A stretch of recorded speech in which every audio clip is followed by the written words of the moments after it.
Here's a clean, ready-to-record script written to fit your brief. The spoken script is in the requested range, with source links added only on factual anchor paragraphs. Picture this. It's the 15th February 1971, and your mom's handbag snaps shut on a damp high street while a brand new 1P piece sits warm in your palm, coppery and smooth, smelling faintly of metal and rain. Shop windows glow through the drizzle. Somewhere behind you, a bus sighs, a till rings, and the whole country is learning new money at once. The strange thing is, none of it feels strange. Not then. It just feels like Tuesday in Britain. The orange glow, the smell of frying fat, the rattle of milk bottles at dawn, the telly humming in the corner, and one fire doing its best for the whole room. The 1970s were full of things we accepted without blinking. We queued for them. We wore them. We ate them. And when you look back now, you realize just how many of those little habits, fashions, and rituals were completely bonkers. By February 1971, even money had changed its face. Decimal day arrived on the 15th February after years of preparation, and 2 dozen million decimal coins had already been struck, so Britain would not run short. Blue Peter explained it. Max Bygrave sang about it. And millions of people stood at counters whispering the same sentence through pursed lips. What's that in old money? Then there was the house itself. Every semi on every road seemed dipped in the same colors. Avocado bathroom suites, harvest gold kitchens, wood chip wallpaper that could scrape your knuckles raw. You ran your hand along it and it felt like a school project gone wrong. Yet we called it modern. And the living room. Ah, the living room. A dark brown carpet underfoot. A three-piece suite you sank into and never quite escaped. A hostess trolley parked proudly by the wall like a Rolls-Royce of mashed potato. The air smelled of furniture polish, embassy smoke, and Sunday dinner still hanging about from hours ago. Smoking was not a habit. It was practically upholstery. Cigarette smoke curled above the dinner table, drifted across buses, settled into pub curtains, and clung to school coats left by the door. Every flat surface had an ashtray. Sometimes, too, you could smell the room before you even knocked. Food had its own odd little theater. Vesta curries crackled in foil packets. Angel Delight turned from powder into pudding like kitchen magic. Bird's Eye potato waffles came out blistering hot, soft in the middle, crisp at the edge, begging for a stripe of HP sauce. It was beige, it was salty, it was perfect. And when people wanted to be fancy, they went fully over the top. Cheese and pineapple cubes were stabbed onto silver foil-covered grapefruits. Prawn cocktail arrived in a glass as if Britain had suddenly become Monte Carlo. In Jean's house in Coventry, the fondue set came out only for special visitors, and everyone pretended molten cheese in the middle of the table was the height of continental glamour. It smelled rich, sharp, and faintly dangerous. One slip, and your bread cube was gone. Clothes were louder than common sense. Flares slapped against your ankles in the rain. Nylon shirts crackled with static. Platform soles made every pavement sound like a building site. A teenage lad could leave the house in brute, collar points like aircraft wings, and think he looked like Rod Stewart's smarter cousin. Half the street probably agreed. Even the shops joined in. Biba made ordinary afternoons feel glamorous. Habitat made pine furniture look revolutionary. Suddenly, everyone wanted candles the size of drain pipes, wicker anything, and enough orange and brown to make the nation resemble a bowl of tinned peaches. Outside was another world. Kids didn't need booking slots or battery packs. You had a Raleigh chopper with a banana seat, or you envied the kid who did. You bounced down the pavement on a space hopper until your thighs burned.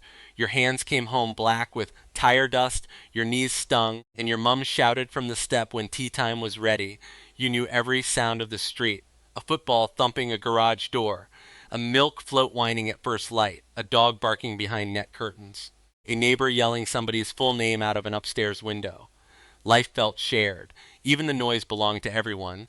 But then came the darker normal. By the 5th of January 1974, the 3-day week had begun, and what sounds cozy in memory often started with genuine worry. Candle wax on the sideboard, frost on the inside of the glass, radio batteries being checked like treasure. In Parliament, ministers said around a third of employees could be restricted to 3-day working, and nearly 2 million people were registering for one or more lost working days in a week. For many families, one fire really did mean one fire. Kev in Sheffield remembered his dad laying out candles before the light went. No fuss, just routine. The paraffin heater gave off that oily, throat-catching smell, and everyone pulled closer without saying much. Crisps tasted better in the half-dark. Toast done over the gas flame somehow tasted better too. Strange, isn't it?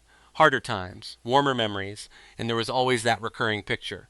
One fire, one room, one family packed into it, socks drying on the guard, kettle breathing softly, darkness pressing at the window. It sounds small now, but back then it felt like the center of the earth. Then Britain swung to the other extreme.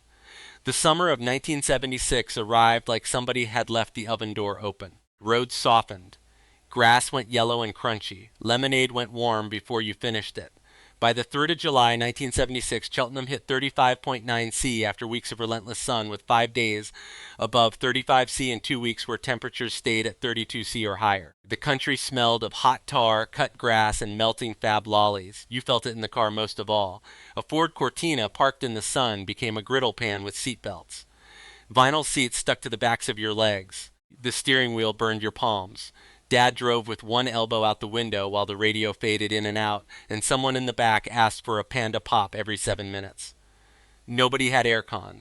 Everybody had a story. At home, we made do in glorious, peculiar ways. Net curtains stayed drawn to keep out the heat. Ice cubes were treated like currency. The freezer held Findus crispy pancakes, a half-melted Arctic roll, and maybe a tray of orange juice frozen into lopsided cubes.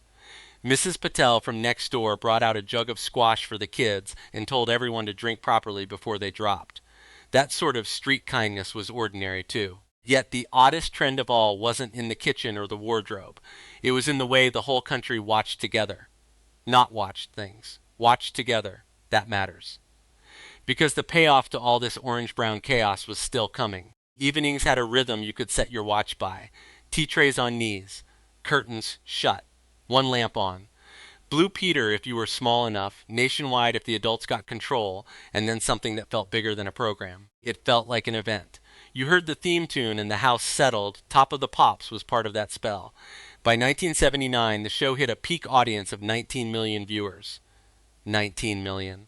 Imagine that now. A third of the country staring at one stage, one chart rundown, one bit of glitter on one Thursday night, while feet tapped on hearthrugs up and down the land.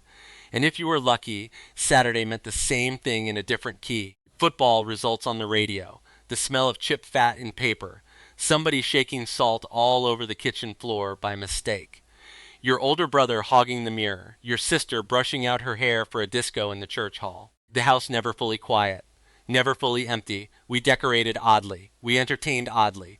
We saved Green Shield stamps as if they were buried treasure. We displayed ornamental tankards, glass swans, and Toby jugs with straight faces. We put plastic covers on things meant to be soft. We made ordinary life slightly shinier, slightly stranger, and definitely harder to dust. But then came the peak. Christmas Day, 1977. The lunch plates stacked in the sink, paper hats slipping sideways. Someone asleep in an armchair, someone else attacking a Quality Street tin, and then Morecambe and Wise. That final BBC Christmas show pulled in 28 million viewers, making it the most watched comedy program in British TV history. For one sweet stretch of time, almost the whole country laughed together. That is the bit people remember in their bones. Not just the jokes.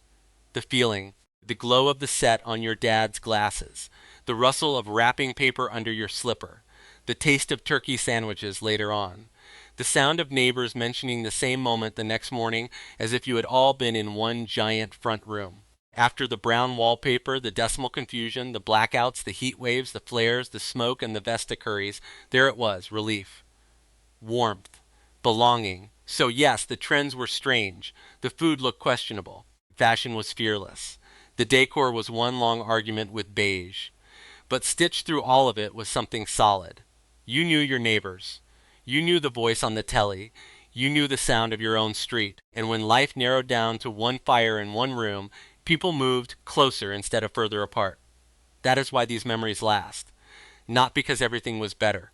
Not because every trend deserves reviving. Heaven help us if avocado bathroom suites return in force. They last because ordinary British life had texture then.